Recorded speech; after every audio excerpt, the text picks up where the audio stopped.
New at 10, an update to an exclusive story in LA County. Thousands of homeless people are living in RVs that line some parts of the county for miles. Let's go to Fox 11's Haley Winslow from the largest RV encampment. Haley.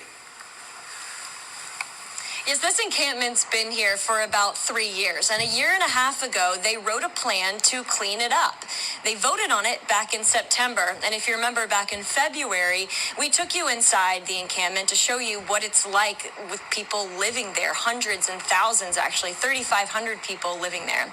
And unfortunately, 4 months later, still not much has changed. It's the second of the month on 131st and Broadway, and rent's past due. When they don't pay, it's like I get the pink slip here, and then I get a posse because I got a gang of them. They might have weapons, they may have guns, however they want to get out. And when things go down out here, it's not pretty. They just threaten to tear up my truck, threaten to sick their dog on me, threaten to shoot me, and I'm by myself. I got a bad hip. Altie Graham's sick of this because he deals with it every month.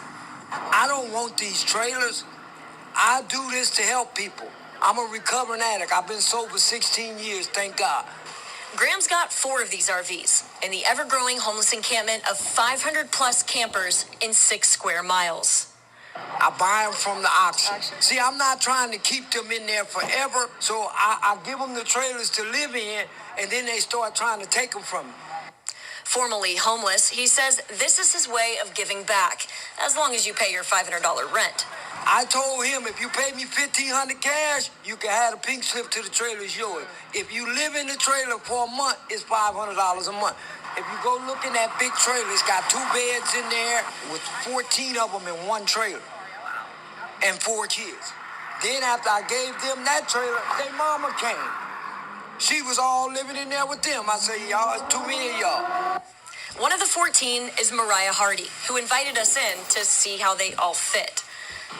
It's been awful, really. Oh, really? I'm just trying to stick it out for my mom and them. And every time it rains and stuff, the roofs, they leak in, and I have to sleep on this bed right here, and it leaks continuously on me, and it's just too small in here.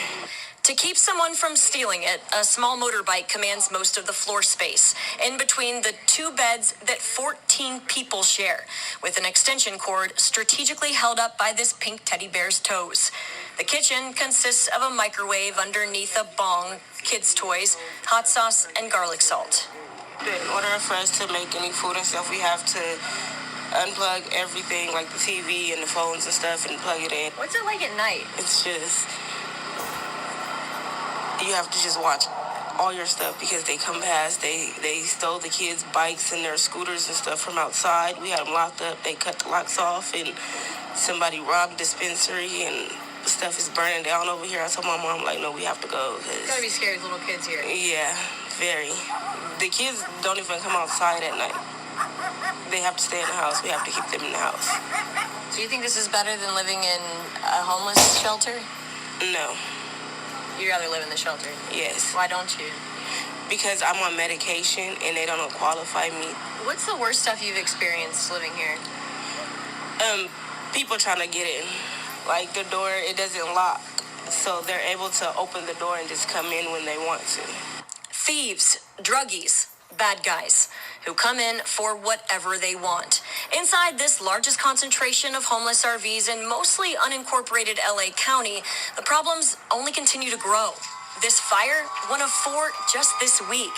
In April, we told you about 20 homeless fires here, all within 1 mile in 1 week. Law enforcement and community leaders, they try to help, but they've only made a small dent. They cleaned up several streets at the end of May and have a big sweep planned for July. Voluntarily leading the charge is David Matthews, even though his community of Harbor Gateway only represents about 5% of the encampment, where roughly 3,500 homeless, stretching down about 30 blocks, call home. And I think the biggest thing is the families. I think having all these children in these RVs, especially with the heat coming, we've got to get the families off the streets. How many kids now? We have over 100 children on the streets right now in this corridor. In 6 square miles. Yes. Whether or not Hardy and her 13 roommates will soon have to park somewhere else, her message to outsiders looking in, We're people just like you guys, and we're trying to get it together. Don't judge a book by its cover, because you never know what someone's been through. Through the constant fires, fights, and crimes, Hardy says they're just trying to survive. Now, most of this encampment falls under LA County Supervisor Holly Mitchell's district, and we did reach out to her today, but it was very short notice and she couldn't meet with us, but does plan to and break down this plan of attack of how they actually plan to clean up this encampment next month on July 11th. And as soon as we get that plan, of course, we will break it down for you. Reporting live here in East Gardena, I'm Haley Winslow, Fox 11 News.